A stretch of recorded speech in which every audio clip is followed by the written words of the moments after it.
This video will focus on the F test and the Grubbs test. After watching this video, you should be able to apply the appropriate statistical tests to critically evaluate data sets, those being the student's t-test, the F test, and the Grubbs test.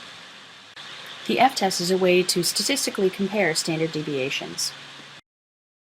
Just two more statistical tests that we need to know about for the moment. So, first one is the F test, and that's used for comparing standard deviations. And the reason it's important is because for the student t-test, you actually assume that the standard deviations are the same for the two different methods or two different data sets. So, the way you do it is you calculate F by it's S1 squared over S2 squared. The larger error goes on top, so that F calculated is always greater than or equal to 1. So, if F calc is less than F table, then there's no significant difference, and you can do the student t-test the way that we learned about it last time. On the other hand, if F calc is greater than F table, then you have to use a different t-test equation. So, you calculate the t-calc using that formula, and you need to know the degrees of freedom so that you can compare t-calc with your t-table, so you calculate the degrees of freedom using this equation. The Grubbs test is used to determine if one data point is an outlier from a data set and whether or not it can be discarded. When you begin evaluating a data set, you may observe a questionable value that you may or may not believe belongs with the rest of the data.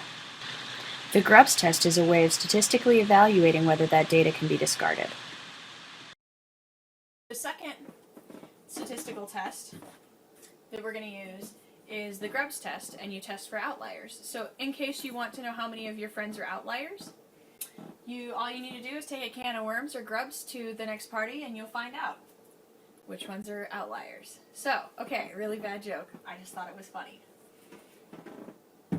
Alright, what you actually do is you can decide whether or not you need to throw out data using the Grubbs test. So the first thing you do is calculate X bar and S using the entire data set, so even the questionable piece of data. So use it all. Calculate your X bar and your S.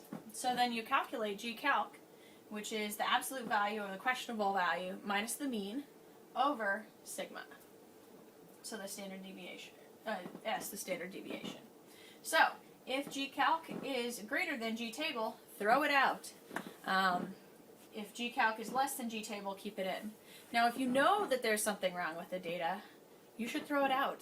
If you know that you didn't get a good transfer, or you didn't get all of the solution that you were supposed to into the mixture, or that you spilled something on the table, and you can relate that to this data being strange, then throw it out. But if you can't, then you really need to keep it all, unless it doesn't pass the grade.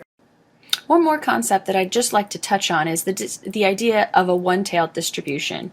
Now, the statistical test that we've been talking about assumes a two-tailed distribution, which means that your data has an equal likelihood of either being high or low. A one-tailed distribution would be appropriate when you knew that your data would only be high or only be low. Then, if you use the same t-value for a 95% confidence interval, say, you would see that actually, you're leaving 5% above as opposed to 2.5% above and below for a two-tailed distribution. So you have to adjust the t-value that you're using if you know that you only have a one-tailed distribution. As always, there's an opportunity for you to practice your skills. Please review the following problems.